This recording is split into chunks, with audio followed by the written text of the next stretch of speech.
The lawyer's office smelled like mahogany and old money. 12 people crowded around a conference table in Midtown Atlanta, and not one of them was looking at me. They were all looking at my sister. Portia held up the keys, actual brass keys on a little velvet tray, and the room exhaled like they'd been holding their breath for her. My aunt started crying. My mother covered her mouth with both hands. My father, Calvin, clapped twice slowly the way men do when they don't know what else to do with their hands. Then the lawyer cleared his throat and turned to me. He slid a single sheet of paper across the table. I read it once, then again. Personal effects and household contents of the storage room as is. That was it. That was my inheritance. My mother leaned over. Her voice was soft, practiced. "Baby, that's just her old junk. Don't even bother. Your grandmother loved you. She just didn't have nothing left to give you." Portia didn't say a word. She just turned the keys over in her hand, one slow rotation, and smiled at nothing in particular. My name is Celeste Delacroix, and what happened next is something that lawyer still talks about. But before I tell you what was really inside those boxes, what Big Mama Celestine had been quietly building for 31 years, and why she left it specifically to me, please take a moment to like and subscribe, but only if you genuinely enjoy this story. Drop a comment and tell me where you're watching from. Now let me take you back to where this really started. Let me take you back to Westview, Atlanta, the Southwest Side. A neighborhood where everybody knew everybody, where the same families had lived on the same blocks for 3 and 4 generations, where you could walk to church on Sunday morning and pass 6 people who remembered your grandmother when she was young. That was the Delacroix world. We were 4 people in a beige brick house on Ashby Street. My father, Calvin Delacroix, drove for FedEx 6 days a week and came home quiet the way men do when the work has taken most of what they had. My mother, Nadine, ran a nail salon called Glamour Touch. On the West End, good business, loyal clientele, and an opinion about everything. My sister Portia was 7 years older than me, which meant by the time I was old enough to understand the shape of our family, she had already claimed her place in it. And then there was me, Celeste, named after my grandmother. Big Mama Celestine always said she chose that herself, that she asked Nadine directly the day I was born, before anyone else could suggest something else. "This one looks like me," she said. "She gets my name." I didn't understand what that meant until much later. What I understood first was simpler. Portia had what people in our community called good hair, long, loose curls that Nadine spent Sunday evenings tending to like a garden. Portia's skin was the color of cafe au lait light enough that strangers sometimes asked Nadine which side of the family she got it from, and Nadine always answered with a smile that told you the question pleased her. I looked like Big Mama Celestine, deep brown skin, strong features, the kind of face that older black women in church would cup in both hands and say, "beautiful" to, but that Nadine described when she was being generous as distinctive. I was 7 years old the first time I understood the difference. It was a Sunday after service at Greater Bethel AME. Nadine was talking to Sister Gloria in the fellowship hall, and Sister Gloria looked at Portia and said, "Lord, this child is just gorgeous. She could be in pictures." Then she looked at me. There was a pause, a small one, the kind adults think children don't notice. "And this one," Sister Gloria said, patting my shoulder. She got such a strong look about her. Nadine smiled. "She favors my mother-in-law." That was it. That was the whole sentence.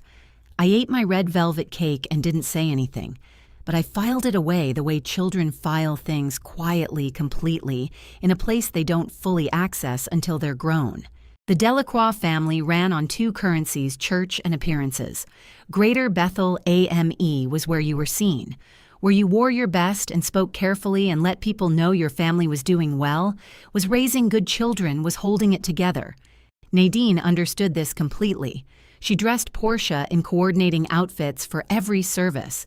She made sure Portia sang in the youth choir, joined the junior usher board, sat in the front pew where the light was good. I was in the choir too. I had a stronger voice than Portia's sister Claudette, the director, told me so privately more than once. but Portia stood in the center row. I stood on the end. I told myself it was about seniority. Portia was older. I told myself a lot of things in those years. At home, the pattern was quieter, but just as consistent. When Portia made the honor roll in 10th grade, a 3.4 GPA, Nadine bought a frame for the certificate and hung it in the living room. When I made the honor roll in 7th grade, a 4.0, Nadine said, "Good job, baby," and went back to her phone. I didn't bring it up. When Portia got accepted to Howard University in Washington, D.C., Nadine threw a cookout with 40 guests, a rented tent in the backyard, and a sheet cake that said Portia, our Harvard girl, in blue and gold icing. She got the school wrong, but the energy right. When I received my acceptance letter from Spelman College 8 months later with a full academic scholarship, the kind that meant my parents would pay nothing, Nadine read the letter, once set it on the kitchen counter, and said, "Spelman's good. You'll be right here in Atlanta." Like that was a consolation. Calvin looked up from the table. He opened his mouth, then he closed it. He picked up his fork and went back to his dinner. That moment, his open mouth, his closed mouth, his fork, is something I have never fully forgiven and never fully blamed him for. He was a man who had learned somewhere along the way that silence was the safest thing he had to offer. I understood it. I just needed more than he knew how to give. The person who gave me more was Big Mama Celestine. She lived in Savannah, 242 miles south, in a white clapboard house on a corner lot that her husband, my grandfather, who passed before I was born, had bought in 1958. Paid cash. Wouldn't let anyone put a mortgage on it. "Ain't nobody taking this land," he told people. Not this time. Big Mama Celestine was 73 when I was born and 81 when I started to really know her. She was small and slow-moving and wore her white hair pressed flat on Sundays. She made the best sweet potato pie in 3 counties, and she did not tolerate fussing at her table. But alone with me, she was different. She talked about art, about history, about a trip she took to New York City in 1965, a city she described like it had changed her cellular structure, about people she had known and things she had seen, and a world that most people in our family had no idea she had ever been part of. I listened to everything. I didn't know it then, but she was teaching me, not in any way I could have named at the time. She was simply pointing my attention year after year toward a particular kind of seeing. The summer I turned 16, she took me to the back of her property, past the fig tree, past the old garden beds, and unlocked a storage room I had never been allowed inside. It was packed floor to ceiling, wooden crates, rolled canvases wrapped in muslin, crates of smaller objects wrapped in newspaper so old it had gone yellow and soft, the smell of cedar and something older underneath it. One day, Big Mama said, standing in the doorway with her hand on the frame, "You gon' understand what's in here. You the only one with eyes to see it." I looked around at the stacks and the shadows and the dust. I didn't understand, not yet. But I didn't know it then that summer would change everything. The Delacroix family reunion happened every summer 3rd weekend of July, rotating between Atlanta and Savannah. Cousins from Birmingham, an uncle from Memphis, great aunts who arrived in church hats even though the event was in someone's backyard, folding tables covered in foil trays. Somebody always brought too much potato salad and not enough ice. Big Mama presided over all of it from a lawn chair under the pecan tree, and nobody started the blessing until she said so. I loved those reunions as a child. I loved the noise and the food and the feeling of belonging to something larger than our 4-person house on Ashby Street. But as I got older, I started to notice the architecture underneath the celebration. Who got pulled into photographs? Who got introduced to the older relatives first? Whose accomplishments got announced to the whole yard, and whose got mentioned quietly, if at all? The summer I turned 17, the reunion was in Savannah at Big Mama's house. Portia had just finished her first year at Howard. She arrived in a white sundress with her hair freshly done, and within 20 minutes, Nadine had walked her around to every cluster of relatives like she was presenting evidence of something. Howard University. Nadine said over and over with a particular note in her voice, the note that meant this reflects on me. I had just completed my junior year of high school with a 4.0 GPA and a letter from Spelman's pre-college program inviting me to apply for their early admissions track. I had the letter in my bag. I'd been planning to show it to Big Mama first, privately the way I always shared things with her first. I never got the chance to show anyone else. At dinner, Uncle Vernon Nadine's older brother, a loud man with a generous laugh, tapped his plastic cup on the table and said, "All right, let's hear about our scholars. Portia, tell us about Howard." Portia talked for 6 minutes. I counted. She talked about her dormitory and her professors and a trip she and her roommate took to Baltimore. The table listened. Nadine beamed. When Portia finished, Vernon said, "That's our girl. That's what we do." He looked around the table.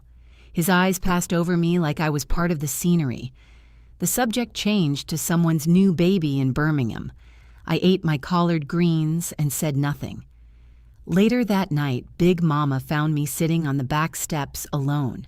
She lowered herself down beside me with the slow care of a woman who has learned to be patient with her own body. We sat there for a while without talking, listening to the cicadas and the distant sound of the adults still going inside. "You had something in your bag today," she said finally. I looked at her. "The letter," she said. "I saw you reach for it twice at dinner." I pulled it out and handed it to her. She read it slowly in the light coming through the screen door, moving her lips slightly the way she did when something mattered. When she finished, she folded it carefully and handed it back. "You know what this is?" she said. "An invitation," I said. "No." She shook her head once. "This is confirmation. There's a difference."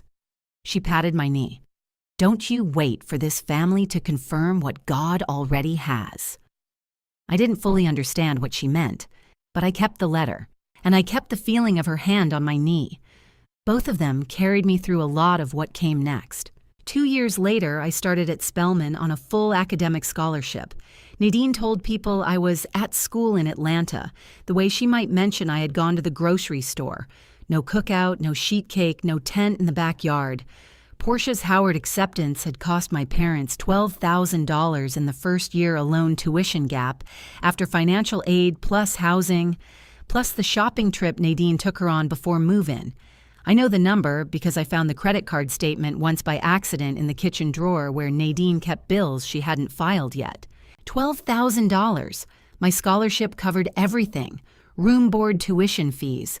My parents paid nothing.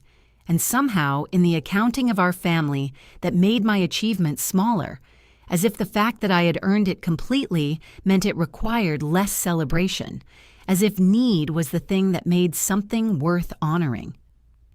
I moved into my dormitory on a Sunday in late August. Calvin helped me carry boxes. He worked quietly and efficiently the way he did everything. And when we were done, he stood in the doorway of my room and looked around at what we had set up together. "You got everything you need," he said. "Yes, sir." He nodded. He looked like he wanted to say something else. The moment stretched out between us long enough that I thought for just a second he was going to reach for it. Whatever it was, he kept not saying. "All right, then," he said. "Call your mother when you get settled." He left before dinner. I sat on my new bed in my new room and told myself it was fine. I told myself I didn't need the cookout or the tent or the sheet cake with my name spelled right. I had the scholarship. I had the letter. I had Big Mama's voice in my head saying, "Confirmation, not invitation." I almost believed it was enough. Junior year at Spelman, I declared my concentration in art history with a focus on African American visual culture. My advisor, Dr. Patricia Okafor, was a small, fierce woman who had published 3 books and had no patience for students who were not serious. She was the first person outside of Big Mama who looked at me like I had something specific and valuable inside me, not general potential, not good grades, but a particular gift for looking at an object and understanding its full meaning. She pushed me to apply for a summer internship at Christie's Atlanta. I got it. I called home to tell Nadine. "Christie's," she said. "Is that like an auction house?" "Yes, ma'am, one of the most respected in the world." A pause. "Does it pay?" "A stipend, $15 an hour." Another pause. Longer. Portia's doing her internship at that law firm downtown, Nadine said. You remember I told you about that? They have a real salary track for the associates. I remembered. I also remembered that Portia had quit that internship after 3 weeks. I had heard it from Uncle Darnell, not from Nadine. Nadine had not mentioned it once. That's great for Portia, I said carefully. I'm really excited about Christie's. Nadine's voice carried the specific sound of a woman who has decided not to argue, but also has not agreed. Well, as long as you're doing something productive. I hung up and sat with the phone in my hand for a long moment. Then I called Big Mama. She picked up on the second ring the way she always did, like she had been expecting me. Christie's, she said when I told her. Not a question, a statement, like the word meant something particular to her. You know it, I asked. A pause. Shorter than Nadine's, different in quality entirely. I know enough, she said. Then softer. Baby, you keep going. You hear me? You keep going exactly where you're going. The worst part wasn't what she said. It was what happened 3 months later when I found out what Portia had actually been doing with the money my parents gave her for Howard. And it was nothing any of us had been told. The truth about Portia and Howard came out the way most family truths come out sideways at the wrong moment from the wrong person. It was Thanksgiving, my junior year at Spelman. I had come home to the house on Ashby Street for 4 days, and on the second night, Uncle Darnell drove over from Decatur with a peach cobbler and a bottle of ginger ale, and settled into the armchair in the living room, the way he always did, like a man who had earned a specific spot in a specific room. Darnell was Nadine's younger brother by 6 years, a retired postal worker who had never married and never pretended to be anything other than exactly what he was. He said what he thought. In our family, that made him either the most beloved or the most inconvenient person in any room, depending on the day. Nadine was in the kitchen. Calvin was watching football. Portia hadn't come home for Thanksgiving, she was in Miami, Nadine had said with friends. Darnell looked at me over his cobbler and said, You know your sister ain't been at Howard in over a year, right? I set down my fork. Nadine didn't tell you. It wasn't a question. He shook his head slowly. She withdrew second semester of sophomore year. Academic probation first, then she just stopped going. Your mama's been telling everybody she's finishing her thesis. I looked toward the kitchen. The sound of Nadine moving around in there, cabinet doors, running water, felt suddenly very deliberate. Where has she been? I asked. Darnell took a long breath. Europe, mostly. Your parents have been sending her money every month. She told them she needed it for housing and research materials. He paused. From what I understand, she was in Barcelona for 2 months, then somewhere in Portugal. I thought about the $12,000 I had found in that credit card statement. I thought about what that number might look like now 3 years later, with monthly transfers added on top of it. I thought about the $15 an hour I was making at Christie's that summer, the internship Nadine had greeted with a sound that meant she had not agreed. I didn't say anything. Darnell watched me process it. He was good at that, sitting with people while they process things, not rushing them toward a reaction. Your mama loves Portia, he said finally. I'm not telling you she doesn't, but she's been so busy protecting that girl's image that she don't see what it's costing everybody else.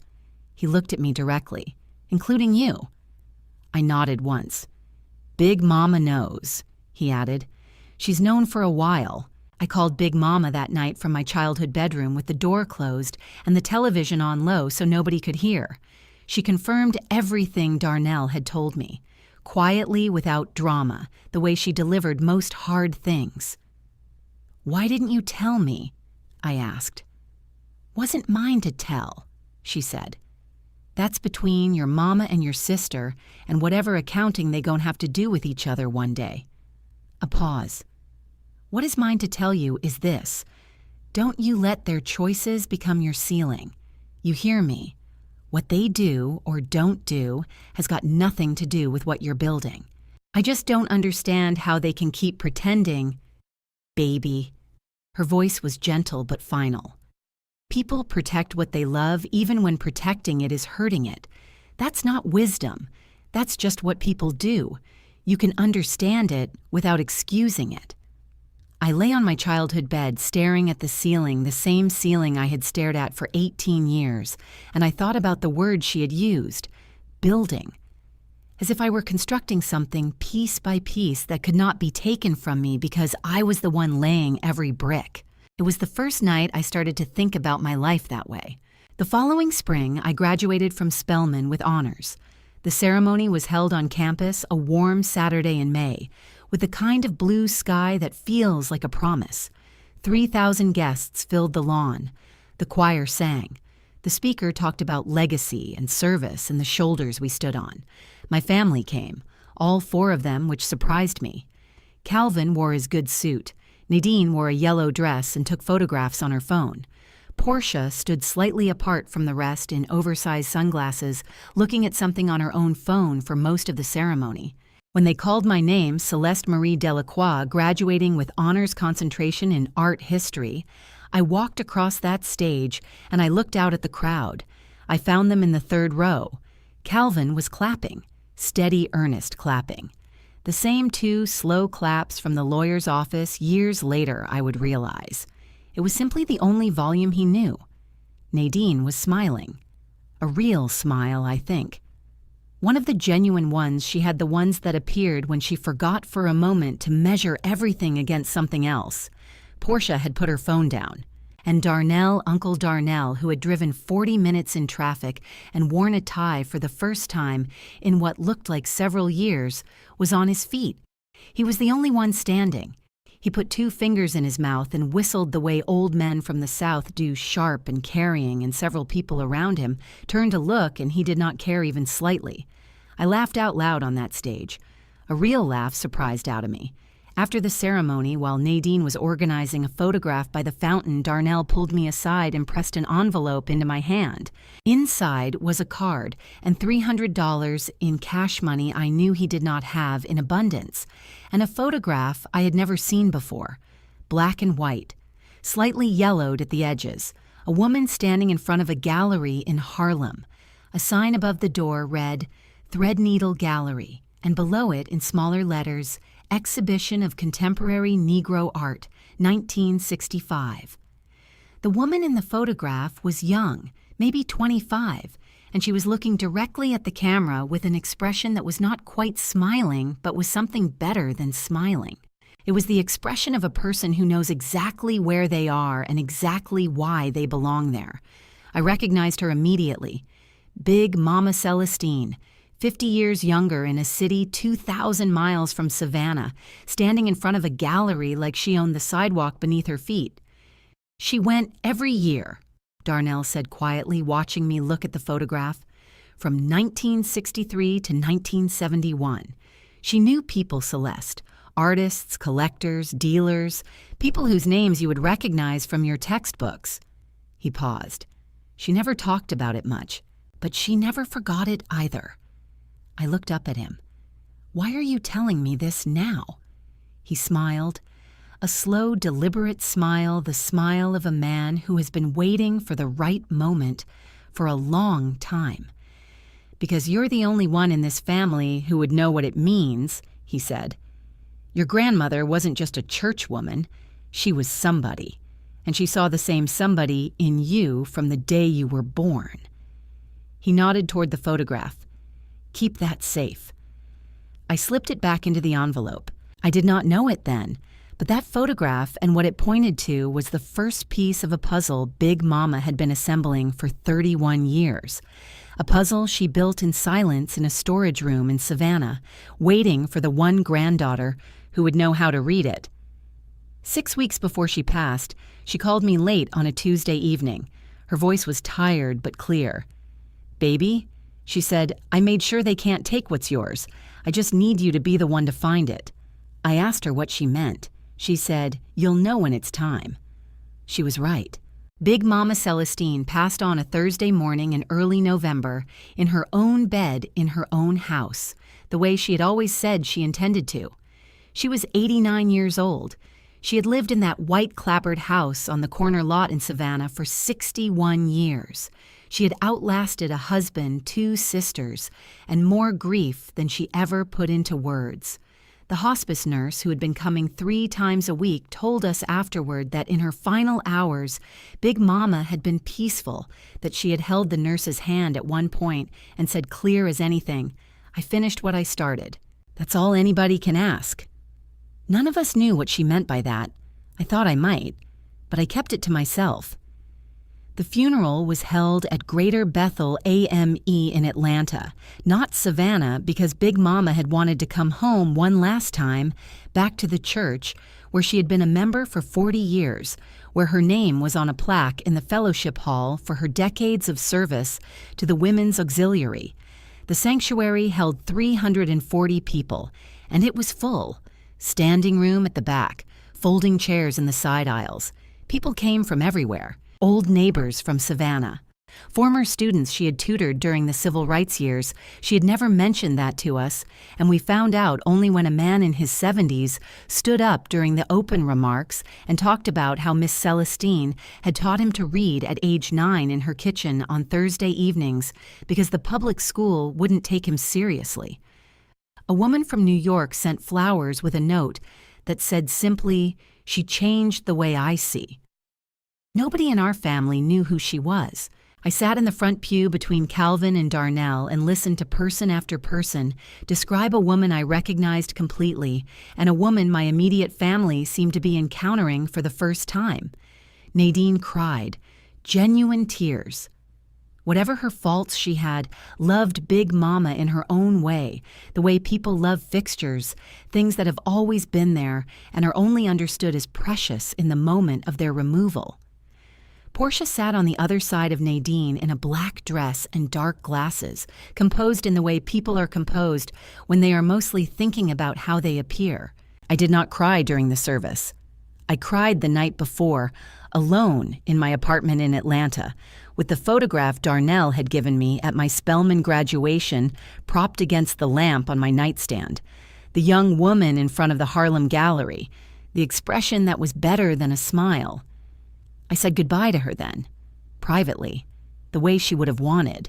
The weeks after the funeral moved the way grief weeks do, thick and slow and full of administrative detail that keeps you from sitting still long enough to feel the full weight of what has happened. There was the death certificate, the notification of accounts, the coordination with the funeral home regarding the interment. Calvin handled most of it with the same quiet efficiency he brought to everything, making calls from the kitchen table in the evenings, writing things in a small spiral notebook he kept in his shirt pocket. And then there was the house. Big Mama's house in Savannah, the corner lot, the white clapboard, the fig tree in the backyard, the storage room behind the garden was the largest asset in her estate. Everyone in the family knew this. Everyone had known it for years, the way families know things they don't discuss directly, but that shape every conversation about the future. Nadine began discussing it within the first week. Not loudly, not crassly. Nadine was too practiced for that. But in small ways, a comment here, a question there, she began moving pieces. She mentioned to Calvin that Portia had been struggling financially since the nail salon's second location hadn't performed the way they'd hoped. She mentioned to Darnell that somebody responsible needed to take over the property before it became a liability. She mentioned to me once over the phone that the house would need a lot of work and that perhaps it would be better for everyone if it was handled by someone with the time and resources to manage it properly. She was building a narrative. I had watched her do it my whole life. She built narratives the way other people built arguments, carefully, incrementally, with each brick, placed so naturally that by the time the wall was finished, you couldn't remember there had ever been open space. I said very little during those conversations. I was thinking about other things. 3 weeks after the funeral, I drove down to Savannah alone. I told Nadine I was going to collect some personal items, clothing photographs, things of sentimental value. She said that was fine, that the estate attorney had advised everyone to wait for the formal reading before moving anything significant, but that personal items were of course personal. I arrived on a Friday afternoon. The house was empty and locked, and the spare key was where it had always been, under the third step of the back porch, beneath a flat river stone. Big Mama had placed there, in what she called the sensible hiding spot that nobody sensible would think to look. I let myself in through the back door. The kitchen still smelled like her, cedar and sweet potato and something faintly floral from the hand lotion she kept by the sink. I stood in the middle of that kitchen for a long moment and breathed it in. I knew the smell would fade. Smells always do. I wanted to hold it as long as I could. Then I walked to the back of the property, past the fig tree heavy and bare in November, past the old garden beds turned over for winter, to the storage room, a separate structure wood-framed built by my grandfather in the 1960s as a workshop and converted over the years into whatever Big Mama needed it to be. The padlock was on the door, a heavy one newer than the door itself. Big Mama had replaced it 2 years ago, I remembered, because she had mentioned it on the phone, casually in the same conversation, where she had asked me about provenance documentation for estate pieces. I had the key on the same ring as the house key. She'd put it there herself years ago without explanation. I unlocked the padlock. I opened the door.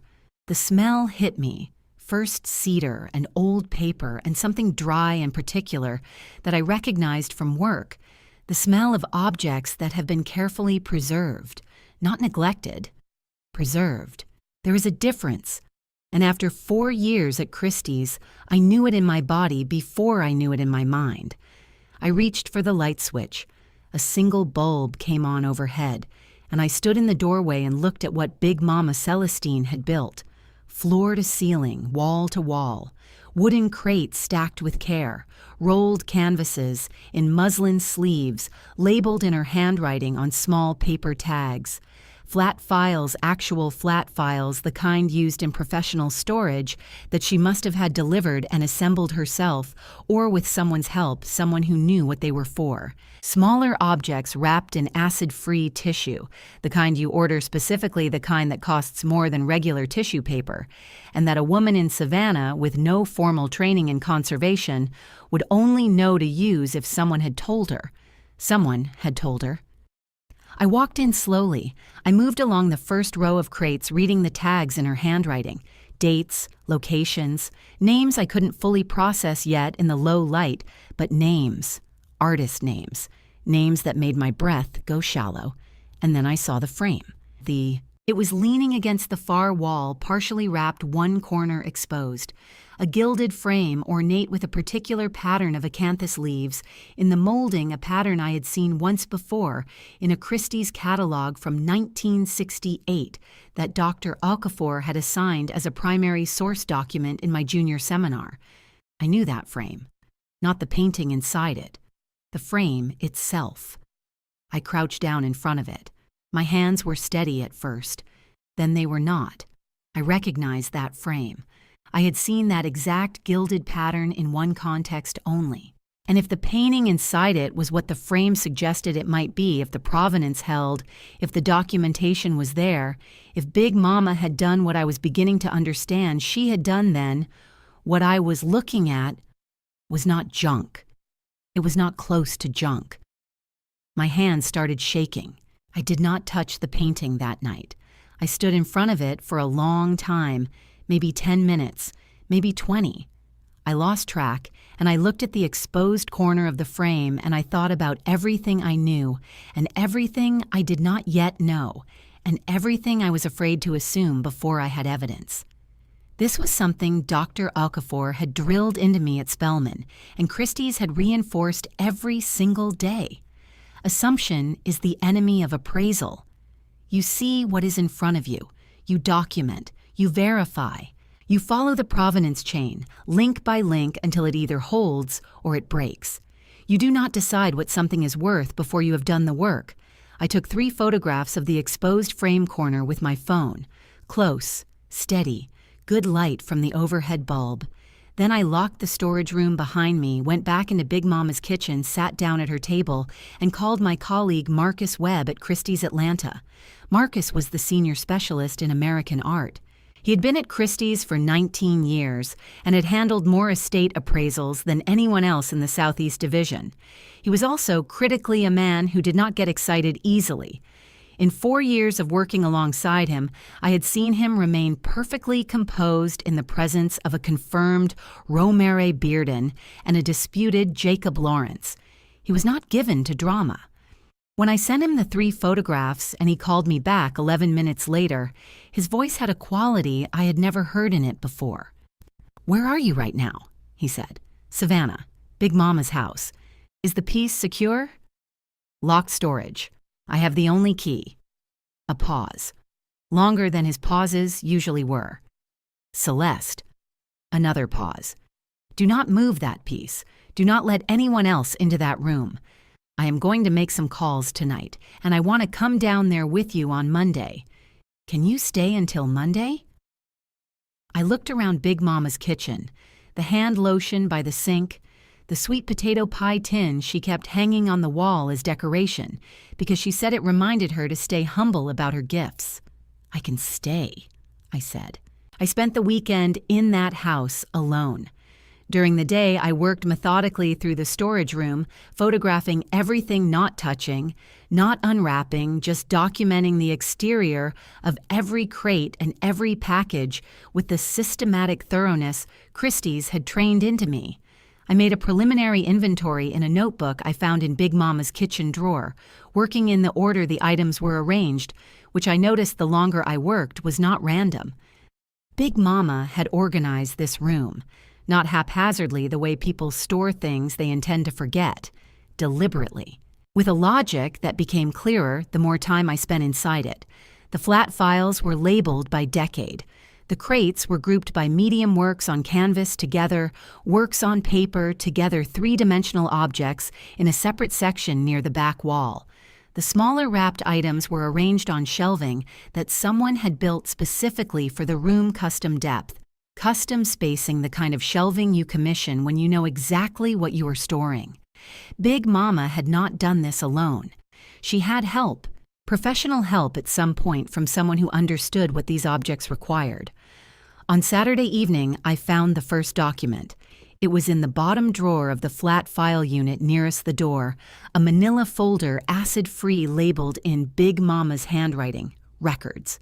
Inside was a stack of papers, perhaps 40 pages organized with binder clips into smaller groups, receipts, correspondence, certificates of authenticity, acquisition records going back to 1972, the year after she had stopped making her annual trips to New York. I sat on the floor of that storage room and read every page. Big Mama Celestine Delacroix had been acquiring Black American art and cultural artifacts for 51 years. Not casually, not impulsively, with intention and knowledge and a network of contacts, dealers, artists, collectors, scholars, that she had cultivated during her 9 years of annual visits to Harlem, and that she had maintained through correspondence and occasional travel for decades afterward. She had bought pieces when prices were low and artists were overlooked.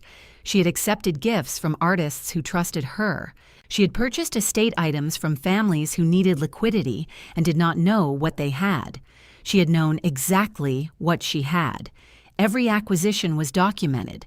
Every provenance chain was recorded.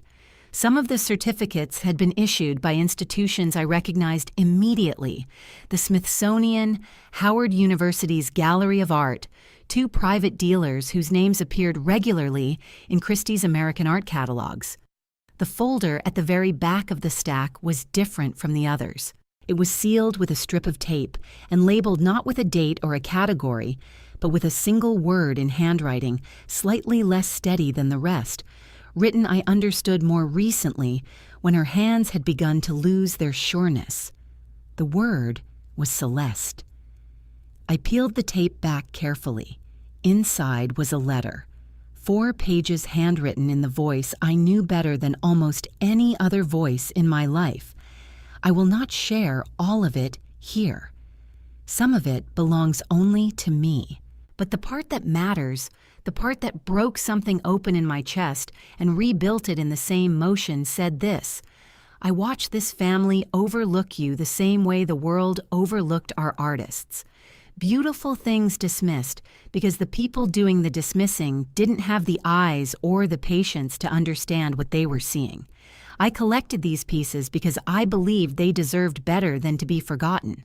I left them to you because I believe the same thing about you. You have the eyes, baby. You always did. Don't you sell this cheap. Don't you let them rush you. You are the curator of our legacy now. Make them see it. I read it once, twice, 3 times. The words didn't change. I folded the letter and held it against my chest in the cedar-smelling dark of that storage room, and I sat with it for a long time. Marcus arrived Monday morning with a junior colleague and a photographer from Christie's, New York, who had flown down specifically for the preliminary assessment. They worked for 6 hours. They were quiet and methodical and professional, the way appraisers are when they are trying not to let their reactions interfere with their process.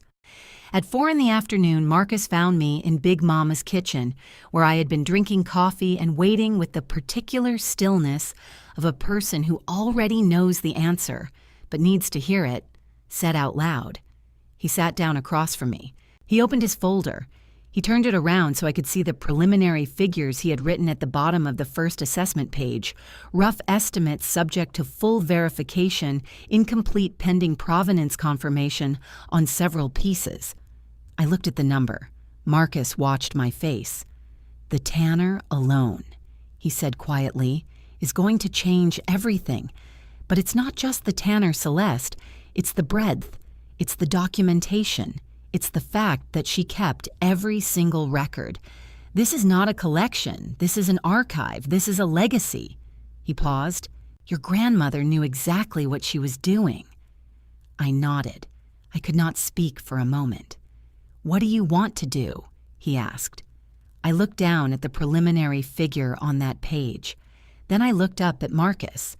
Then I looked out Big Mama's kitchen window at the fig tree in the backyard bare, and patient in the November light, the way it had always been waiting for the season that would make it make sense again. I want to do it right, I said.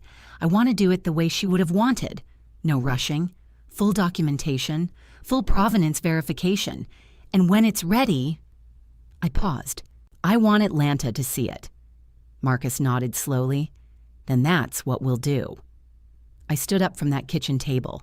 What they saw as nothing, I was already starting to see as everything. The 7 weeks between the reading of the will and the Christie's preliminary announcement were the most focused weeks of my life. Marcus and I assembled a team of 6 people, 2 senior appraisers from Christie's Atlanta, a provenance researcher from Emory University's Art History Department, a woman named Dr. Sandra Fitch, who specialized specifically in African American art from the Reconstruction era through the mid-20th century, and who, when she walked into that storage room for the first time, stood in the doorway for a full minute without speaking, a conservator from the High Museum of Art who assessed the condition of each piece, a legal specialist who handled estate art cataloging, and a photographer who documented every item before anything was moved or unwrapped. I was on site every day. I woke at 6 each morning in Big Mama's house, made coffee in her kitchen with her old percolator, and walked out to the storage room before the rest of the team arrived.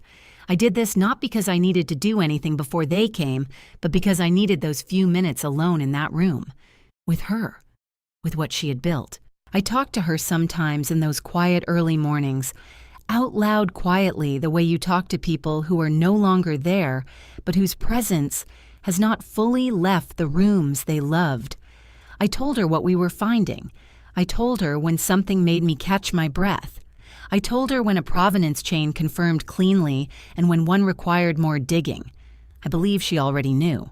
The inventory, when fully completed, comprised 47 individual works and artifacts, 11 paintings oil on canvas oil on board, and mixed media by artists whose names appear in the permanent collections of major American museums, 3 works on paper by artists associated with the Harlem Renaissance, 8 quilts documented and attributed with provenance tracing to specific families and communities in Georgia and South Carolina during the Reconstruction era, the kind of textile work that museum curators have spent decades trying to acquire and rarely can. 14 ceramic and sculptural objects, including 4 pieces by a potter from coastal Georgia, whose work had been the subject of a significant scholarly reassessment in the early 2000s and whose market value had risen sharply in the decades since. A collection of 9 photographs, original prints documenting Black community life in Georgia and the Carolinas between 1890 and 1930, including 2 images by a photographer whose work had been exhibited at the Smithsonian. And the painting, the one Marcus had identified from my 3 phone photographs on that Friday night, the one that had made his voice go different. It was a medium format oil on canvas 24 inches by 30 inches, depicting a Black woman in a doorway backlit, rendered in the warm amber tones and luminous spatial depth that were unmistakable once you knew what you were looking at. The attribution confirmed through provenance documentation that Big Mama had acquired directly from the artist's estate in 1983 was Henry Osawa Tanner. The work was listed in Tanner's known catalog as unlocated since 1951, when it had last appeared in a private sale in Philadelphia. Big Mama had bought it from a descendant of that Philadelphia family in 1983 for $4,000. She had kept the original receipt. She had kept everything. Dr. Fitch pulled me aside on the 4th day of the assessment during a break while we were standing in Big Mama's backyard near the fig tree. "I need to ask you something," she said. She was a precise woman, economical with words, and she looked at me with the particular directness of someone who has decided to say a thing rather than suggest it. "Did you know before the reading?" "No," I said. "I suspected something, but I didn't know."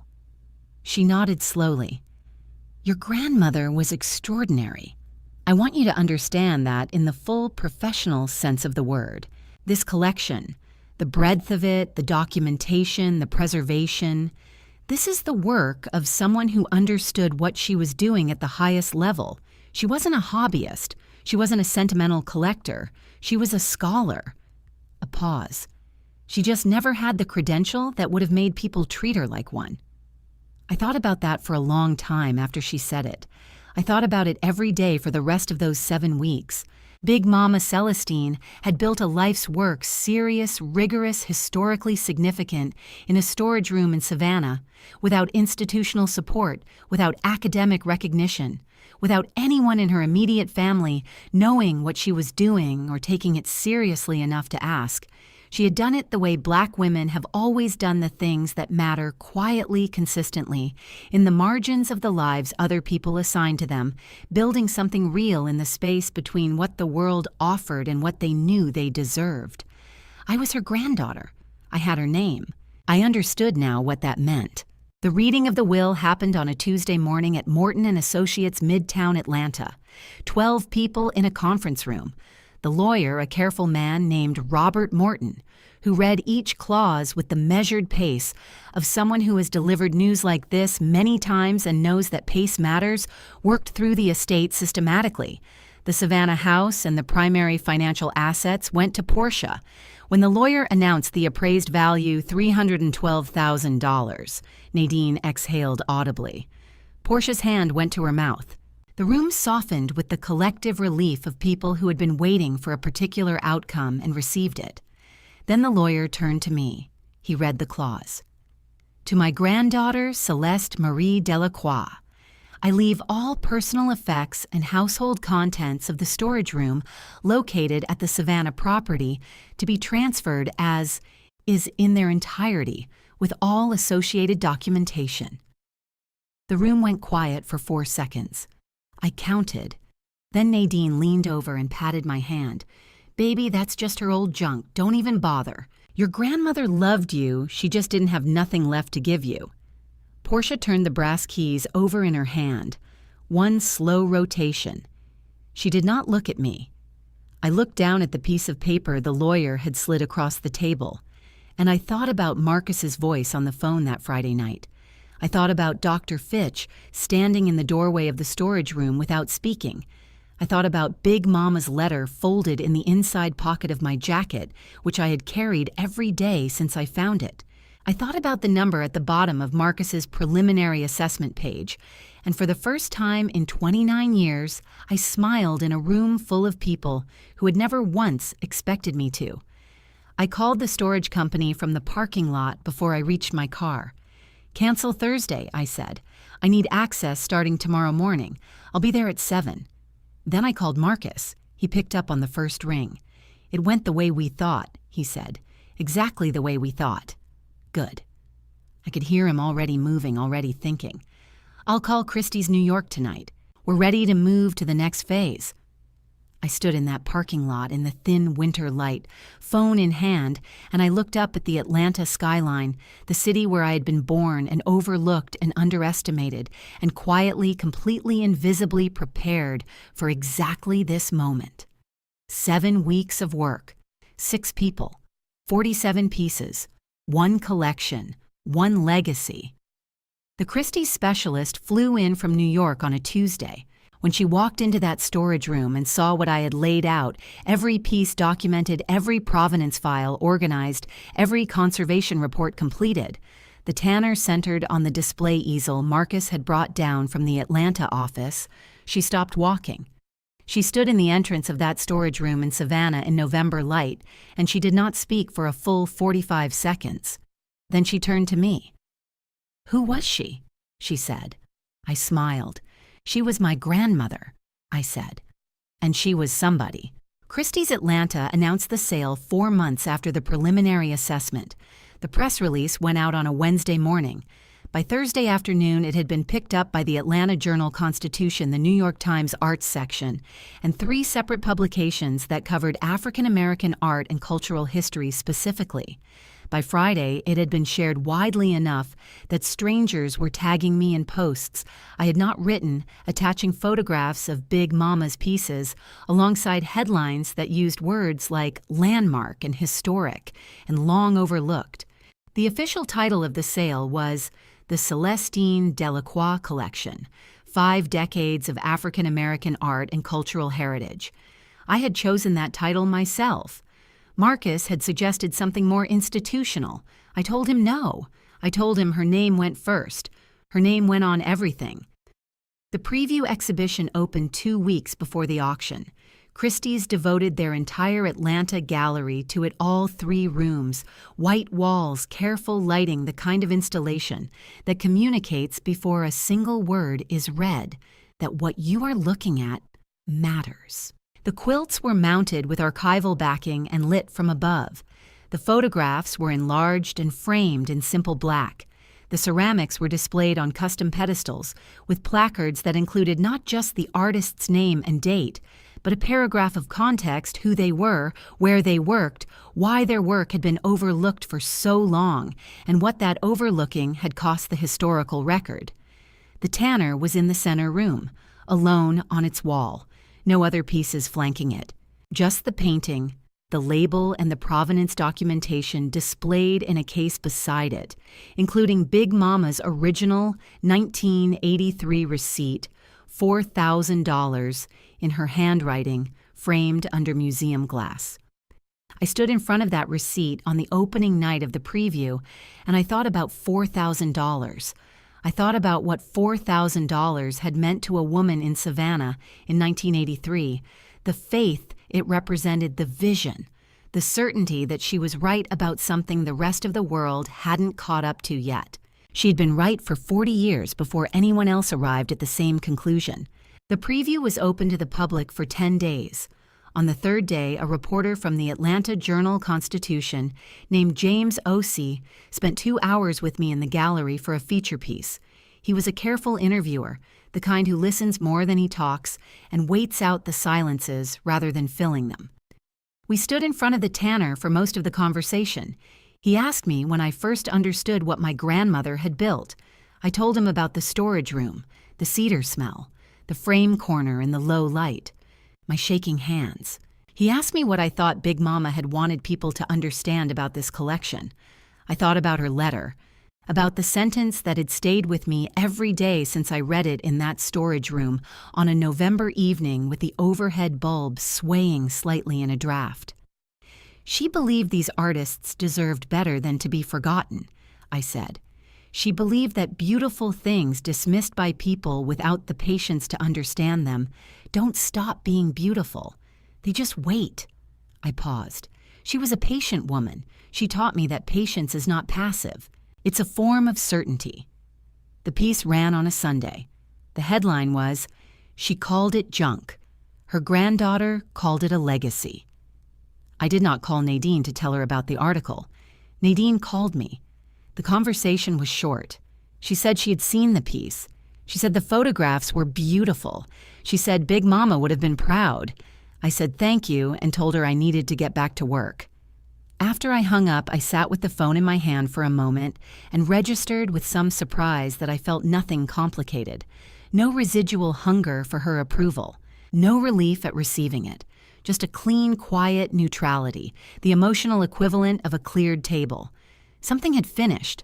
I was not sure exactly when, but it had. The auction was held on a Saturday evening in late March. Christie's Atlanta had not hosted an event of this scale in 11 years. 240 registered bidders, additional remote bidders participating by phone and online from New York, London, Paris, and Lagos. Every seat in the main room filled. A live feed running on Christie's website that by the time the evening ended would log over 40,000 viewers. I arrived early and sat in the front row in a navy dress, the same dress I had worn to Big Mama's funeral, altered slightly let out at the shoulders, where I had been holding tension for years, and had finally, in the months since the storage room, begun to release. It felt right to wear it. It felt like bringing her into the room in the only way I still could. Marcus sat beside me. Dr. Fitch was 3 rows back. Darnell was on my left in a dark suit and a tie I had never seen before, smelling faintly of the cedar cologne he wore on important occasions. He leaned over before the auctioneer took the podium and said quietly, "Big Mama would have had something to say about all this." "She would have said, 'Don't let it go to your head,'" I said.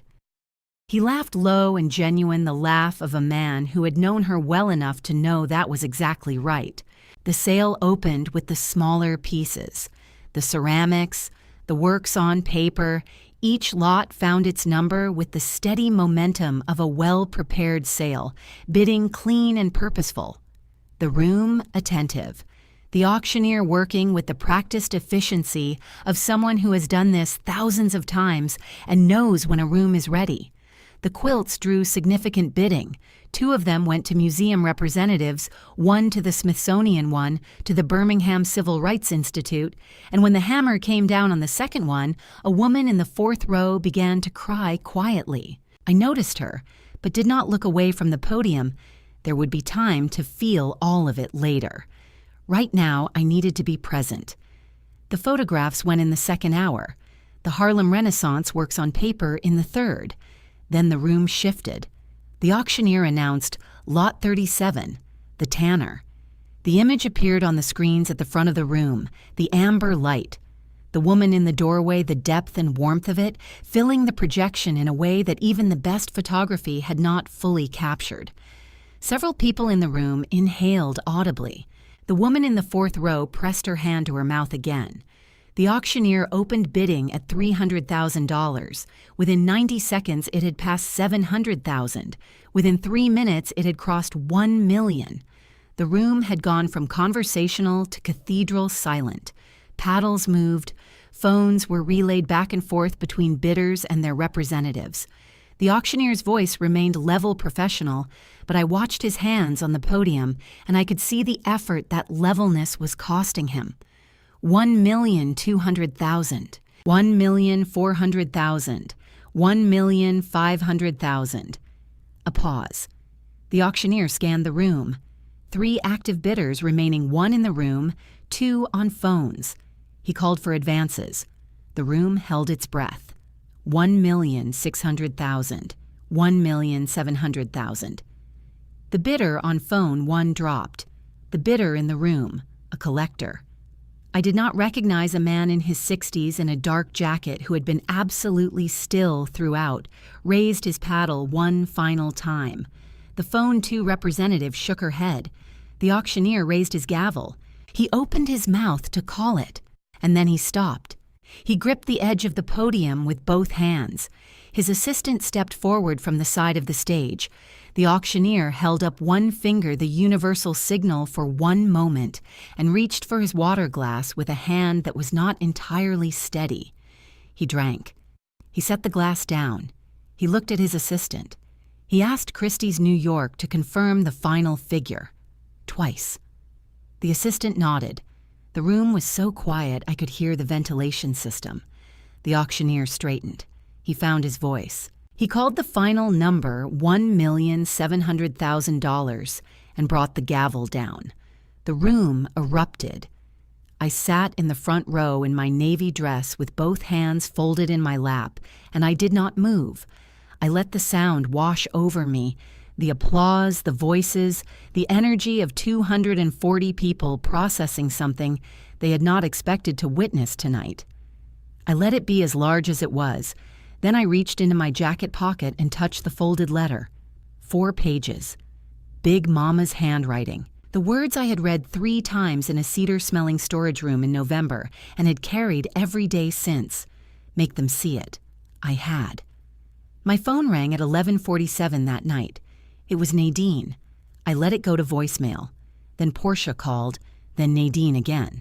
I poured myself a glass of sweet tea and sat on my back porch in the Atlanta night air, looking up at a sky too bright with city light to show many stars, and I was in absolutely no rush.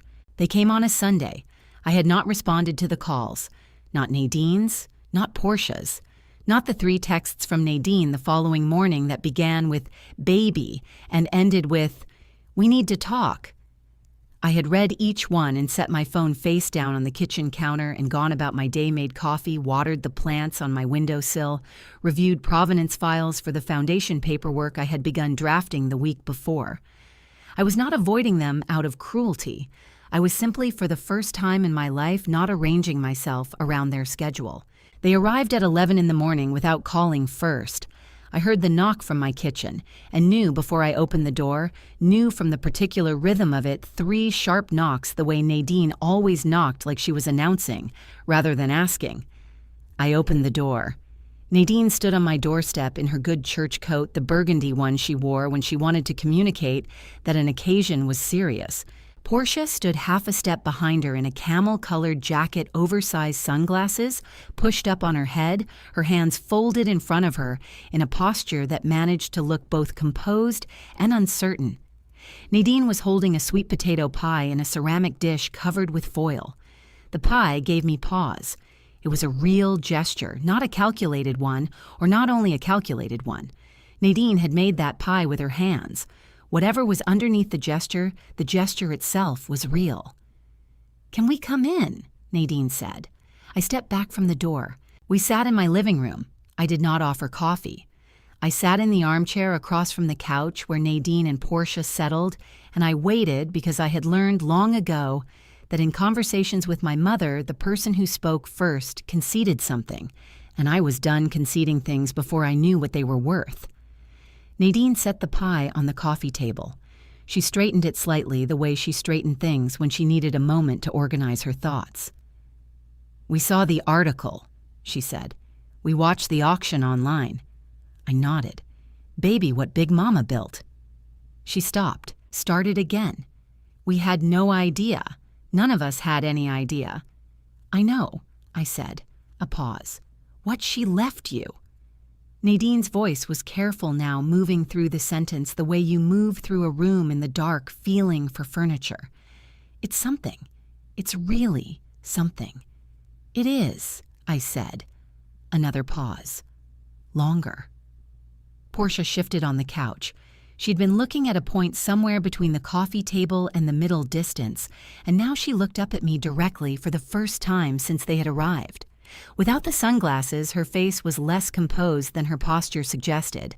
She looked like someone who had spent several days revising what she intended to say and was no longer confident in any version of it. "She left me the house," Portia said. I'm not saying she shouldn't have. It's her house. It was her choice." A breath. "But the way it felt in that room when the lawyer read it like you got the leftovers?" She stopped. "That's how it felt to me too," I said, "in that moment." Portia looked at her hands. "I didn't know," she said quietly. "I want you to know that I didn't know what was in there." "I believe you," I said, and I did. That was the thing about Portia. She was not a schemer. She was simply a person who had been placed at the center of things for so long that she had never developed the habit of looking to the sides. She had not worked to overlook me. She had simply never been asked to look. That did not make 29 years of it painless, but it made it different from what I might have called it in my angriest moments. Then Nadine said it. She had been working toward it since she sat down.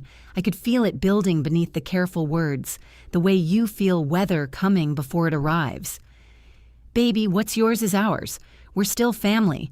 Big Mama would have wanted this to be a blessing for all of us." There it was. I had expected it. I had, even in the days since the auction, rehearsed my response, not out of coldness, but out of care. Because I knew that if I arrived at this moment unprepared, the 29-year muscle memory of accommodation would speak before I could. I let the sentence settle in the room for a moment. Then I said calmly and without raising my voice, "Big Mama made her choice in writing, witnessed by a lawyer and signed in her own hand.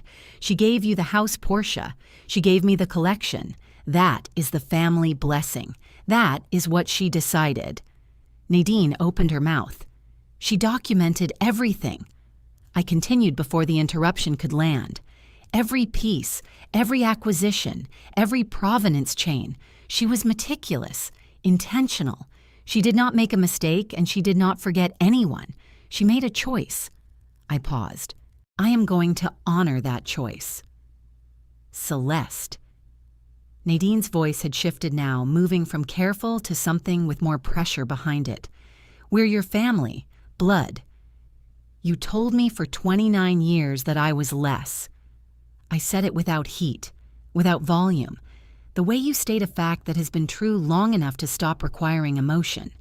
Less pretty, less special, less worth celebrating, less worth investing in. I looked at her directly. Big Mama heard it. She was in that fellowship hall at Greater Bethel when Sister Gloria called Portia gorgeous and called me strong-looking. She was at that kitchen table when you told me Portia's internship mattered more than mine. She watched Mama for years, and she made her decision based on what she watched.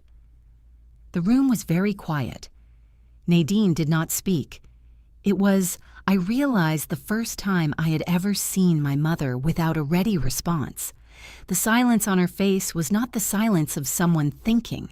It was the silence of someone seeing, finally fully, in a way that could not be unseen. The accumulated weight of something they had been telling themselves was nothing. Calvin would call me that evening, not to take sides, not to apologize exactly, but to say in his quiet way that he had watched too, that he had known on some level what was happening, that he wished he had been the kind of man who could have said something while it still would have changed things. It was not enough, but it was more than he had ever offered before. I told him I heard him. I meant it. Darnell arrived 20 minutes after Nadine and Portia did. He had known they were coming, and he had decided to come too, for reasons he explained to no one, but that were clear enough when he walked in and settled into my other armchair with the unhurried ease of a man who has earned his place in a room. He looked at Nadine. "Celestine told me what she was doing," he said. "Not all of it, but enough. She asked me to be patient while she finished it." He paused. "She knew exactly which granddaughter could see what she saw. She knew exactly who she was leaving it to and exactly why." Nadine looked at her brother for a long moment. Something passed between them, a sibling reckoning old and layered that had its own history I was not fully party to. Then Nadine looked down at the ceramic dish on the coffee table. The sweet potato pie. The real gesture underneath the complicated one. "I don't expect anything from you," I said to both of them to the room. "I'm not asking anyone to leave, and I'm not asking anyone to stay. But I need you to understand that I am not the same person who sat at that table and said nothing when Sister Gloria called me strong-looking. I know what I'm worth now. Big Mama made sure of that."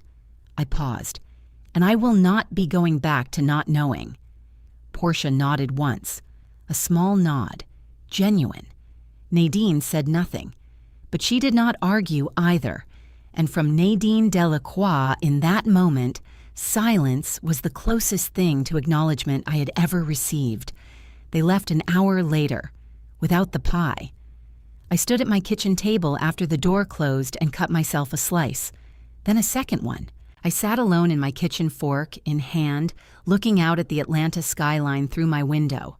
The city I had been born in, the city that had watched me be overlooked, the city that had put Big Mama's name on a gallery wall. For the first time in my life, the silence felt like mine. I was not asking for permission anymore. I was not apologizing. I was done. 6 months after the auction, I moved into a new apartment in Inman Park, not because I needed more space, because I needed different space rooms that held no old version of me walls that had never absorbed the particular silence of someone waiting to be seen. I found a place on the second floor of a building with tall windows and good light, the kind of light that made everything inside it look considered. I hung one piece of art in the living room, a small ceramic work from the collection that I had kept back from the auction, a piece Big Mama had acquired in 1979 from a potter in coastal Georgia, a woman whose name I had traced through Dr. Fitch's research and whose great-granddaughter I had since located and contacted. The piece sat on a shelf where I could see it from my desk. It reminded me every morning of what patient certainty looks like when it takes physical form. The Celestine Delacroix Foundation filed its articles of incorporation on a Thursday in April.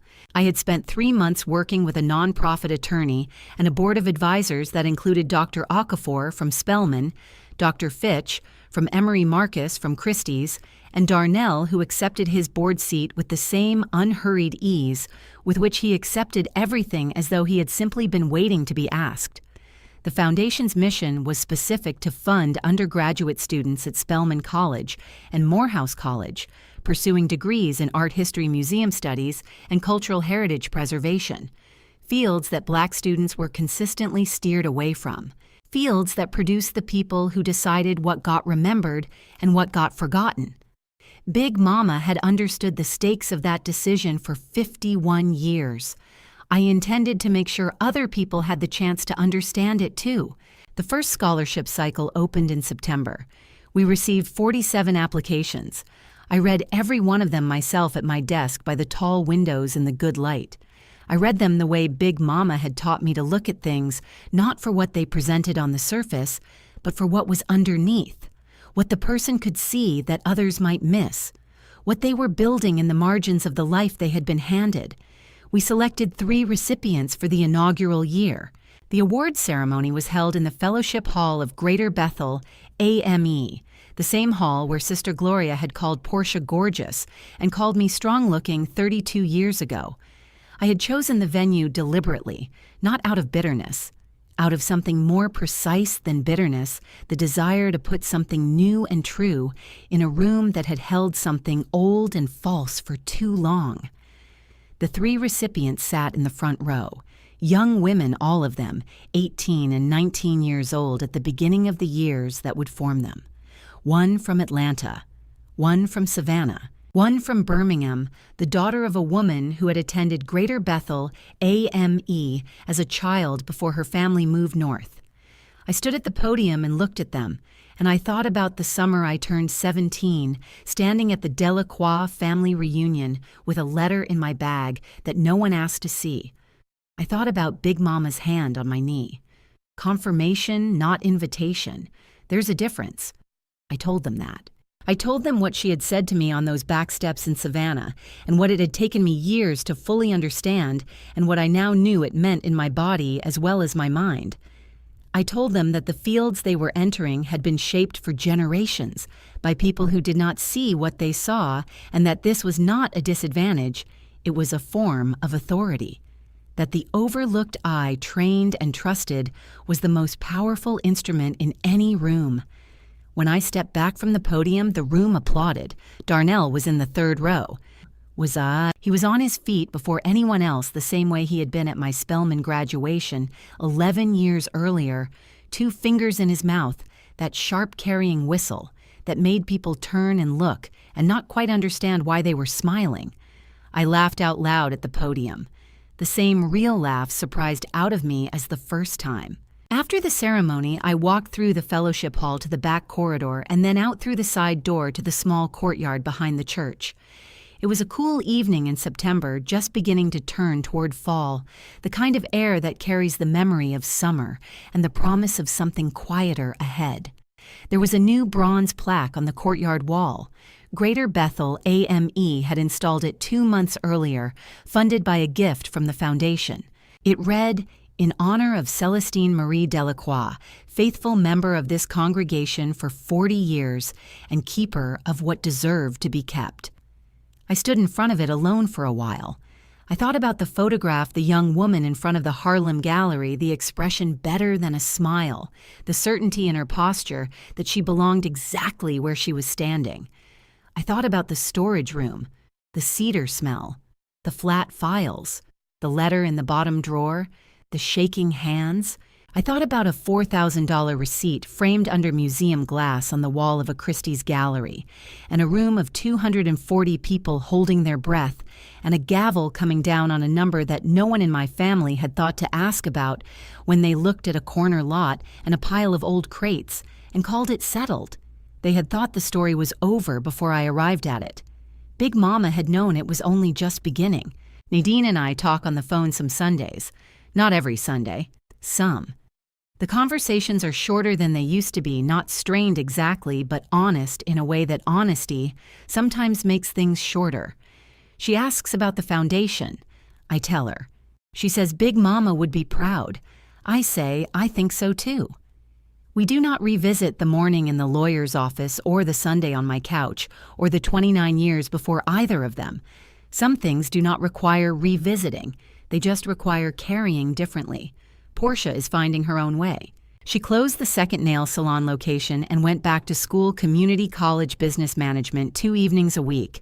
She called me once to tell me about it, which surprised us both. I told her I thought it was good. I meant it.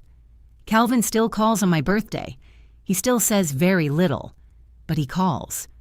Darnell comes to every foundation board meeting and brings peach cobbler and argues thoughtfully about every significant decision and is precisely, entirely himself. He is the person in the room I trust most completely. Big Mama knew what she was doing when she gave him to this family. Some evenings I sit at my desk by the tall windows in the good light, with the coastal Georgia ceramic on the shelf where I can see it, and I think about what Big Mama built in that storage room for 31 years. The patience of it, the faith, the absolute refusal to let what other people could not see determine what she knew was real. She named me after herself. She waited for me to be ready. She left me everything she had spent a lifetime seeing, clearly, not the house. Not the jewelry, not the things with obvious value that anyone could recognize at a glance. She left me the things that required someone with the right eyes. The things that had been waiting quietly and completely for the one person who could see them for what they were. I was that person. I am still becoming that person. I think that is what she knew, not just that I had the skill, but that I had the years ahead of me to grow into the full size of what she was handing over. That the collection was not just a legacy to be received, but a responsibility to be carried forward piece by piece, the way she had carried it with patience, with precision, with the deep and unshakable belief that beautiful things, dismissed by people without the eyes to see them, do not stop being beautiful. They just wait, and so I carry it. Her name, her work, her way of seeing. Mine now. Big Mama didn't give me junk. She gave me a legacy wrapped in 31 years of patience and faith. She believed in the one person this family kept trying to make small. Your worth isn't in what they hand you. It's in what you can see that they can't. Thank you so much for staying with me until the end. If this story resonated with you, please hit that like button and subscribe. I'd love to hear from you. Have you ever had to set a boundary with family? How did it change your life? Drop your thoughts in the comments. And if you want more stories like this, check out the video in the description. Until next time, take care of yourself. You deserve it.